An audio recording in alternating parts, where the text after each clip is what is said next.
let me give you a prime example of why I support ICE. Now, congressional candidate Agnes Gibboney ran, I believe, for this district solely because of the fact that a previously deported illegal alien came back and struck his son.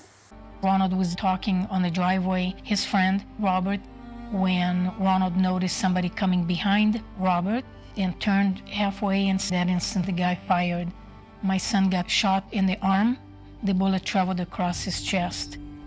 He ran up next driveway and banged on the door and collapsed.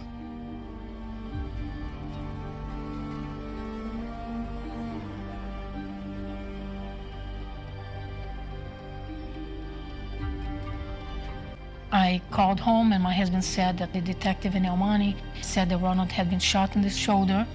He's expected to survive. He's in surgery. And that wasn't the case. Drove home. My husband met me halfway in the hallway, gave me a hug, and he said, "I'm so sorry." And I said, "No," I said, "That's okay. I just went to the hospital to be with Ronald when he wake up." And I tried to walk away and he held me back and he says, "You don't understand. Ronald didn't make it. My son was murdered." Now, if the illegal alien was deported efficiently, then and the border was secure and ICE would have done their job, then her son would have been alive to this day. So you may argue, well, people who are not here legally commit less crime. But the fact is, a lot of crimes would have been prevented. And my other concern is why we need to support ICE is that we have someone, depending on how these elections are going to turn out with the lawsuits, that Kamala Harris, one of the most radical senators, and it's likely if Joe Biden's going to get in, they're going to put Kamala Harris. Just look at Biden's health. She compared the ICE to the Ku Klux Klan. That is a disgrace. It's ICE in the same category as the KKK. Is that what you're asking me? No, I'm very specific about what I'm asking you. Are you aware of a perception that the way that the discretion I see no parallel. I'm not finished. I see none. I'm not finished. Are you aware that there's a perception that ICE is administering its power in a way that is causing fear and intimidation, particularly among immigrants, and specifically among immigrants coming from Mexico and Central America? Are you aware of that perception?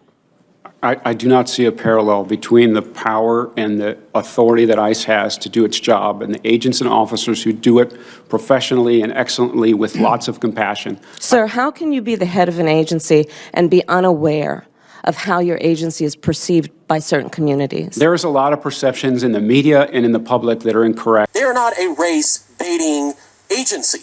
They're there to enforce the law, to make things fair. Because if so, then what is the point of citizenship? What is the point of green cards? What did my parents go through all this? It's not just a fancy piece of paper. And the other thing I just wanted to point out, this isn't just a public safety issue. This is a corruption issue.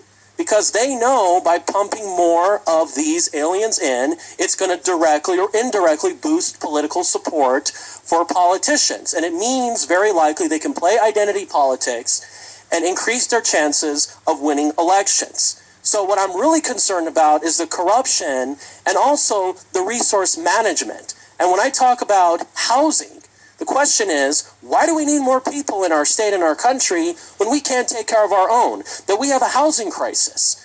So Kamala Harris is talking about, oh, we got to give tax credits so people can pay their rent, but yet her own state has a housing shortage. And you have laws and regulations that make it difficult to increase the supply of housing. And at the same time, she wants to, I assume, open the borders, keep the people who are not legally here to stay. How does this work? No wonder prices are so high. So this is about supply and demand, meeting the needs of the American people. But more importantly, this is a public safety crisis. Look, MS-13 is real. This is not just some made-up name. They have organizations, they have setups all over America. And we can assure you that they're giving massive amounts of support and even donors to many of these politicians. Follow the money. Look what this is about. Look at all the dirty people and the elites that are behind this. People come first. That's time.